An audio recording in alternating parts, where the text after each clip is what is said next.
Hi, Amy Martin here with the University of Alabama vlog series for the School of Social Work.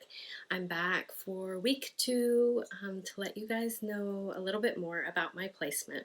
I'm placed at a licensed clinical social worker in private practice who specializes in maternal mental health. So this week I wanted to focus a lot on assessment and looking at how my field placement does assessments when a client comes in. She offers the PHQ-9 as well as the Edinburgh, which helps assess moms for kind of where they are at postpartum wise. Um, and looking at that assessment and discussion of how the previous weeks are going, and then looking at kind of like the here and now of how the mom is doing, as well as her goals, and then her next session. And that really aligns with what I had learned in adult mental health, social work 532. That helped me really put that in to see how that works in session each week.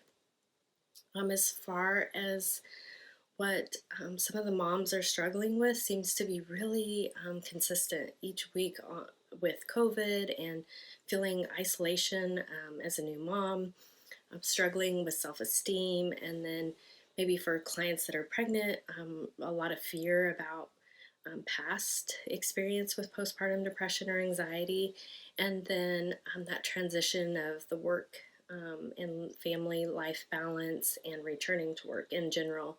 Um, and so, using kind of that CBT model where she walks through each session with the client and really focuses on things like self care and things that support the parent or the client in the here and now, and the steps that she's taking to work through some of that struggle that she's dealing with. Another thing that came up in session frequently is boundaries. And my field supervisor said something about boundaries only piss off the people who benefited from you not having them in the first place.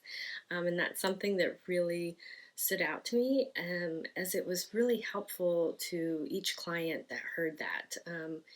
Really understanding how, as a new parent, as a new mom, or a person who is struggling with anxiety and depression, um, and how those boundaries are so important to put in place, and then working through with the client on how they can do that.